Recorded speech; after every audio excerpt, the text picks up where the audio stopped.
ఇర్మియా గ్రంథము 52వ అధ్యాయము. సిద్కియా ఏలనారంభించినప్పుడు అతడు 21 సంవత్సరముల వాడు. అతడు యెరూషలేములో 11 సంవత్సరములు ఏలెను. అతని తల్లి పేరు హమూటలు. ఈమె లిబ్నా ఊరివాడైన ఇర్మియా కుమార్తె. యెహోయాకీము నడిచిన చెడ్డ నడత ప్రకారముగా సిద్కియాయు యెహోవా దృష్టికి చెడ్డ నడత నడిచెను. యెహోవా కోపపడి తన ఎదుట నుండకుండా వారిని తోలివేయునంతగా ఆ చర్య యెరూషలేములోను యూదాలోను జరిగెను. సిద్కియా బబులోను రాజు మీద తిరుగుబాటు చేయగా అతని ఏలుబడియందు 9వ సంవత్సరము 10వ నెల 10వ దినమున బబులోను రాజైన నెబుకద్రెజరు తన సైన్యమంతటితో యెరూషలేము మీదకి వచ్చి దానికి ఎదురుగా దండు దిగినప్పుడు పట్టణమునకు చుట్టూ కోటలు కట్టిరి. అలాగు జరుగగా సిద్కియా ఏలుబడియందు 11వ సంవత్సరము వరకు పట్టణము ముట్టడిలో నుంచబడెను. 4వ నెల 9వ దినమున క్షేమము పట్టణములో హెచ్చుగానున్నప్పుడు దేశ ప్రజలకు ఆహారము లేకపోయెను. పట్టణ ప్రాకారములు పడగొట్టబడగా సైనికులందరూ పారిపోయి రాజు తోటకు దాపైన 2 గోడల మధ్యనున్న ద్వారపు మార్గమున రాత్రియందు పట్టణములో నుండి బయలు వెళ్ళిరి. కల్దీయులు పట్టణమును చుట్టుకొని ఉండగా సైనికులు యొర్దాను నది మార్గముగా తరలిపోయిరి. కల్దీయుల దండు సిద్కియా రాజును తరిమి యెరికో మైదానములో అతని కలుసుకొనగా అతని దండంతయు అతని యొద్ద నుండి చెదరిపోయెను. వారు రాజును పట్టుకొని హమాతు దేశమునందలి రిబ్లా పట్టణమునున్న బబులోను రాజునొద్దకు అతని తీసుకొని పోగా అతడు అచ్చటనే సిద్కియా రాజునకు శిక్ష విధించెను. బబులోను రాజు సిద్కియా కుమారులను అతని కన్నుల ఎదుట చంపించెను.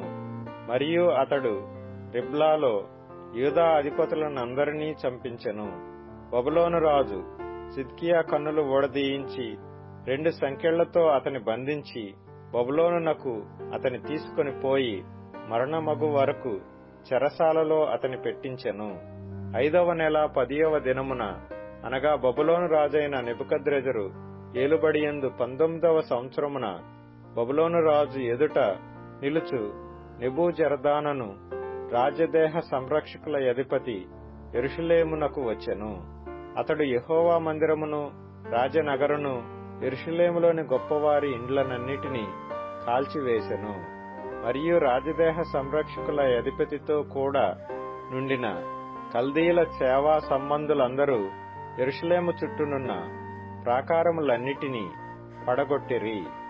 మరియు రాజదేహ సంరక్షకుల అధిపతి అయిన నెబూజరదాను ప్రజలలో కడు బీదలైన కొందరిని పట్టణములో శేషించిన కొదువ ప్రజలను బబులోను రాజు పక్షము చేరిన వారిని గట్టి పనివారిలో శేషించిన వారిని చెరగొనిపోయెను.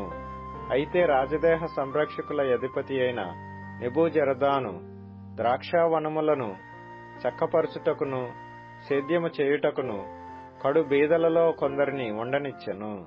మరియు యెహోవా మందిరములో నుండిన ఇత్తడి స్తంభములను మందిరములో నుండిన మట్లను ఇత్తడి సముద్రములను కల్దీయులు తునకలుగా కొట్టి ఆ ఇత్తడి అంతయు బబులోనునకు కొనిపోయిరి.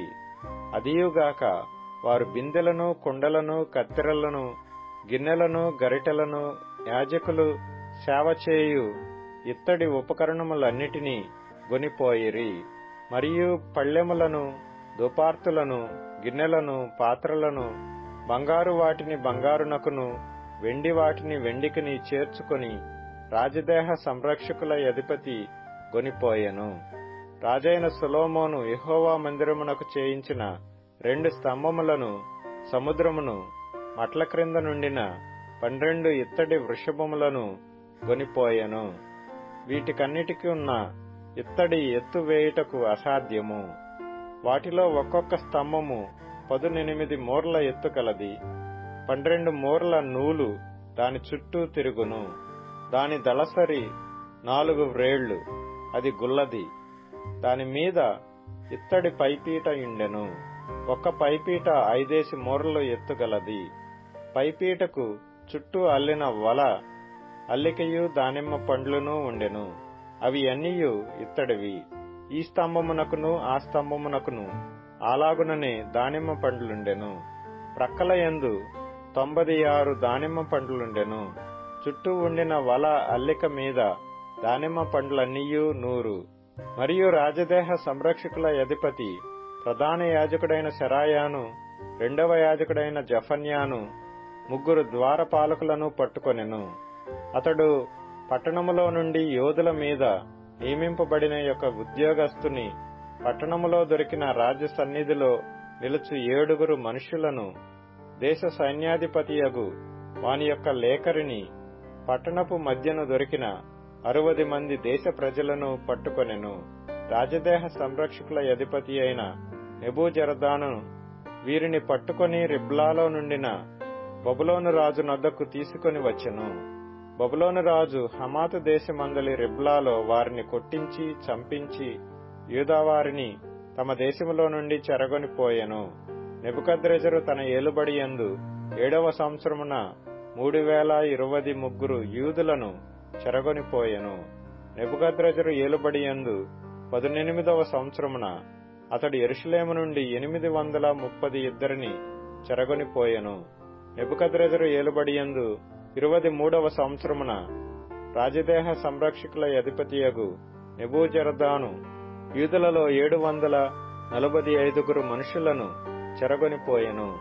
ఆ మనుషుల వెరసి 4600. యూదారాజైన యెహోయాకీను చెరపట్టబడిన 37వ సంవత్సరమున 12వ నెల 25వ దినమున బబులోను రాజైన ఎవిల్మెరోదకు తన ఏలుబడి యందు మొదటి సంవత్సరమున యూదారాజైన యెహోయాకీనునకు దయచూపి బందీగృహములో నుండి అతని తెప్పించి అతనితో దయగా మాట్లాడి అతనితో కూడా బబులోనులో నుండు రాజుల సింహాసనము కంటే ఎత్తైన సింహాసనము అతనికి నియమించెను. మరియు అతడు తన బందీగృహ వస్త్రములు తీసివేసి వేరు వస్త్రములు ధరించుకొని తన జీవితకాలమంతయు ఎవిల్మెరోదకు సన్నిధిని భోజనము చేయుచూ వచ్చెను. మరియు అతడు చనిపోవు వరకు అతడు బ్రతికిన దినములన్నీయు అనుదినము అతని పోషణకై బబులోను రాజు చేత భోజన పదార్థములు ఇయ్యబడుచుండెను.